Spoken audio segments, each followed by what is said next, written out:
There's a new artificial intelligence software called ChatGPT. The software is gaining national attention, and now its role is being discussed in schools. Yasmin Rodriguez takes a closer look at the software in tonight's Crisis in the Classroom. ChatGPT, or generative pre-training transformers, a software that's been making headlines recently for its language capability and the ability to understand human conversation. And ChatGPT even wrote that introduction for me. Here's how it works. ChatGPT is a chatbot that was designed by OpenAI, and it leverages natural language processing models to really understand what users' intentions are and the queries and questions that they have better than that of typical search engines that are out there right now.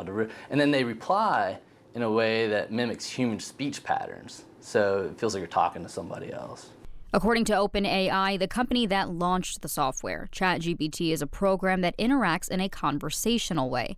The dialogue format makes it possible for ChatGPT to answer follow-up questions, admit its mistakes, challenge incorrect premises, and reject inappropriate requests. In simple terms. And it can actually draft papers, outlines, letters, lesson plans, rubrics.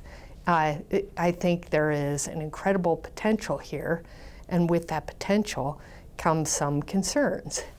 And those concerns are that students can essentially plagiarize their work because the software can develop so much, adding yet another stressful factor in the role of educators.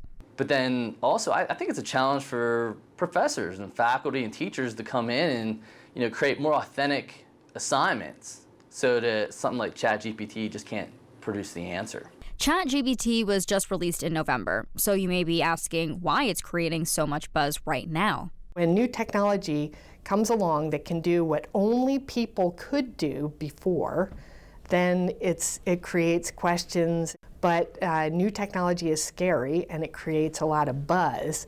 But as the technology develops, we need to figure out how to make the use of it.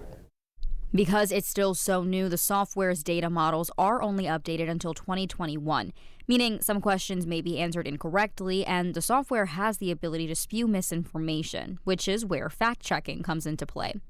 Which is why officials say you can't completely rely on the software. One common question the software is raising is, will this transition students back into handwritten essays in the classroom? But officials I spoke with say they don't think so. Generally speaking, I think we've been working with computers and writing to help us revise, do spell check for, decades. So going back to the handwriting, I don't see. That doesn't mean it won't happen. Maybe what you have to do is, instead of summarizing an entire book, maybe a little bit more specific, like you read a couple chapters and you have to have a summary very quickly, maybe in class, on what you learned. Everyone I spoke with did seem to have the same sentiment. ChatGPT is here to stay, and instead of banning the software like school districts in New York and Seattle have, schools just have to learn how to integrate the software into classrooms. Artificial intelligence is something that's going to be around for a long time. Just like the calculator that was developed a while ago. When that came out, folks were worried about mathematics and teaching mathematics classes, but we have those going on right now. Other states are exploring the option of banning ChatGPT in both the classroom and in general.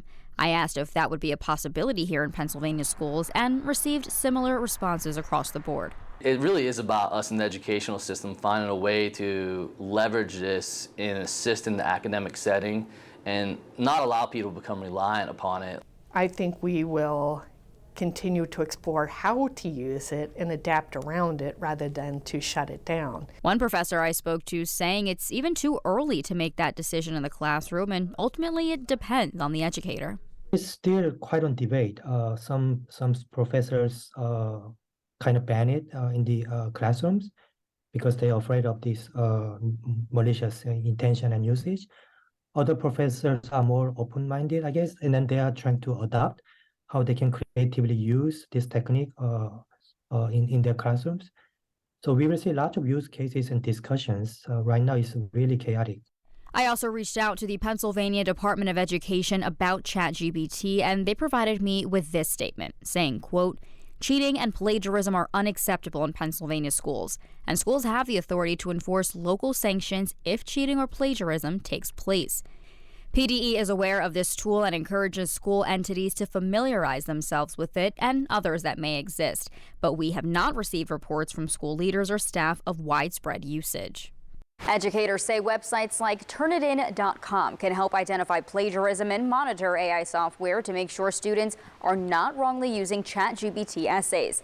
OpenAI, the company who developed ChatGPT, also released a software called AI Classifier that works to identify plagiarism. Reporting for 6 News, I'm Yasmin Rodriguez.